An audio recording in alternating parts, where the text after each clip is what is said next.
if you have an assessment that is marked by more than one marker, you need to make sure that every marker has INDAF installed on their computer. And you as a module leader, you then create a new assessment. Let's call it PSB 101. Okay, let's say there's 6 questions, there's 2 subcategories, and I just create a couple of dummy student numbers. Okay, so I've got my 6 students here. Let's do the subcategory allocation. So set up the exam. Let's give each question 10 marks. Associate that with the subcategories here. Name the subcategories, just A and B. And that's it now. This is your exam set up. So you have an empty marking table, 6 questions. You've got 6 students. So save that and return to the dashboard here. So you can see this appears here. This is my assessment. Marking progress is 0. I haven't done any marking yet. So I would now share this file with my other markers. How you do that? You click on it and then say email INDAF file. Okay. It then tells you Outlook window has been opened for you. Let's see, Outlook. Yes, it has indeed. Okay, so this can now be sent as an attachment to your other markers. Your other markers would receive that and they can just save a local copy. I just put that on my desktop here. Maybe a good idea if they just add their initials or just something that identifies the file as being theirs. Yeah.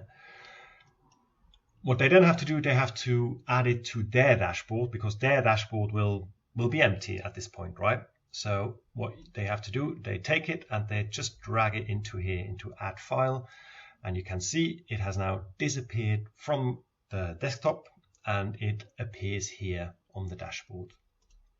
So they then do the marking. So click on it, continue marking, and yeah, just populate this with marks. So I'll just say 2 students, or let's say 3 students of this external marker. Okay, let's say that's all they have to do. Click save, go back, and you can see now that the marking progress for that file is 50%. So there's some marks populated here. I, as the module leader, this was my original file, right? So I may be marking as well. So continue marking there, and let's say I mark this student, and let's say accidentally I also mark a student that has been marked by one of my markers. Well, that shouldn't really happen, right? But mistakes happen, right? So let's see that how INDAF deals with this. So let's say I only have marked those 2 students. So again, save, yes, go back to the dashboard, and now you have the external file from my other marker, 50%, and I have my own file here. So the external marker then sends their file back to you, right? And just the same way as you sent the empty marking table out, just tell them email INDAF file, and they email it to you, and you then add it to your dashboard using this add file button here, or this drop area. Okay, so if you do that, then in the end you will end up with all the files from all the markers within the dashboard. So at the moment you have 2, right? So 2 files marked by different people. So what you want to do now is you want to merge the marks of these 2 files. How you do that is you click on one of the files, maybe your own, you use that as a base, and then say merge marks. And this now gives you the option of compatible files. You select that one, that's the one from your external marker, and you hit merge, click merge, and it has now detected that there's a conflict, right? So there's this one student that has been marked by both, so it's probably best to check why has the other marker marked the same student as I have. But yeah, just to put your mind at ease, you can't accidentally overwrite data, so INDAF will alert you.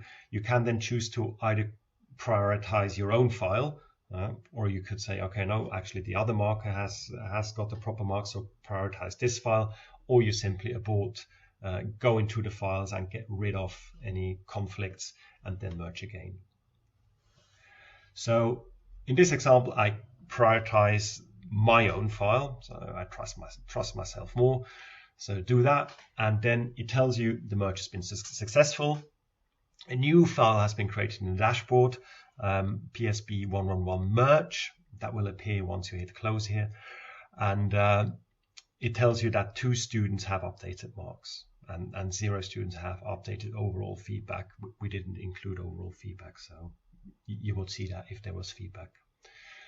So if I now close, you can see that this file is the merged file. So it has combined the marks from this file here with the marks from this file here, and you can see the marking progress kind of added up, right? So if I want to look, okay, what does this file actually look like now?